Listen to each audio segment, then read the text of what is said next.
This is the TI-83 Plus calculator, and we're going to use it two different ways to find a binomial probability. The calculator has a built-in function, and I'll show you that secondly, just in case you need to know how to do the formula in pieces for solving other problems or kind of for showing your work. So my calculator is off. First thing I need to do is turn it on. A binomial problem starts with a combination. The way that we find a combination is we enter our first value n for the fixed number of trials. Let's go ahead and say we have 15 items that we're selecting from. I need to enter that 15 first. And now I need the combination of 15, choose 13. The way that we get the combination button on our calculator is we go ahead and hit the math button over here on the left side, third down from the top. And we see all sorts of options, but what I want is this last option over here, PRB. I could start right arrowing over to get to it, or actually, when I was at math, if I left arrow once, it just wraps around right to PRB for probability. Now I need to go ahead and scroll down, I was hitting the down arrow, to the number 3, or you could just type in a 3. Since I want combination, not permutation above it, then I'll go ahead and hit enter, and I see that NCR button. 15, combination, choose what? Well, now I need to enter the next value. Let's use 13 for this particular problem. And I've got the setup of what I want, but I don't have the value. So I need to go ahead and hit enter, and I get 105. There is 105 ways to choose 13 items from a set of 15 possible, which is helpful, but is not the answer to the binomial problem. If I wanted to know the probability of choosing those 13, not that there was 105 ways to do it, then I need a longer formula. So I need to start off with that 105. Instead of typing it from scratch, I could go ahead and hit enter, because notice in yellow it says entry above it.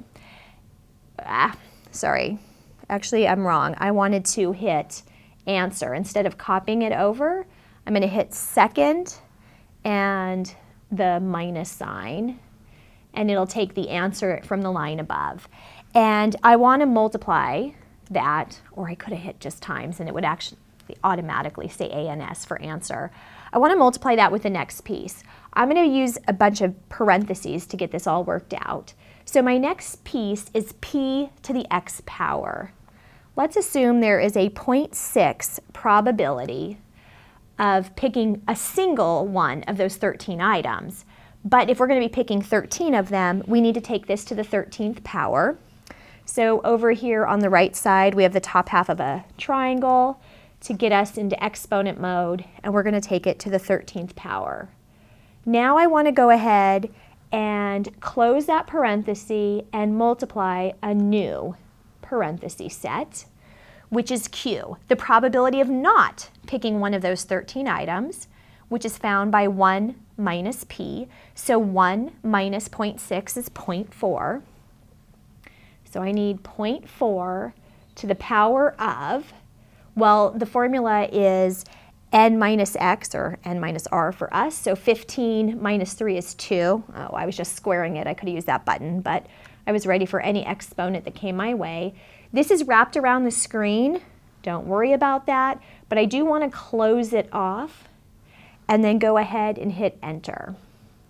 And so according to this, there is a 0.0219 probability of picking 13 items from a set of 15 had the probability of picking any single one item been 0.6.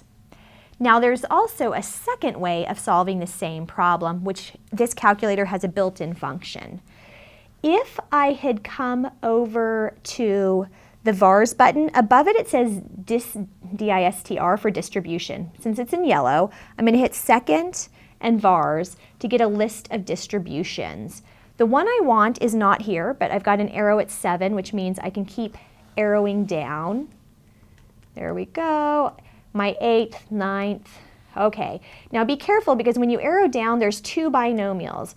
Binomial PDF and binomial CDF. We're going to choose the first one, so I could have entered 0, but I want binomial PDF. For this one, the first number you hit is n, which is 15. Then you have to be careful because there's a comma button.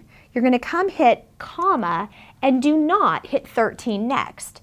You need to hit the probability of one success, which we stated we were using 0.6. And if I just closed it off here, it would give me the entire distribution, which would be all of the options of choosing 0, 1, 2, 3, up to 15 of these items. But we're doing a specific problem. We want just choosing 13. So if I have an X value to enter, I come down and hit the comma, and now I'm ready to hit that X value, which for us we said was choosing exactly 13. And really we should hit an end parenthesis, but if you don't, it's going to work. So I've got my end parenthesis, I hit enter, and you'll notice I got the exact same answer.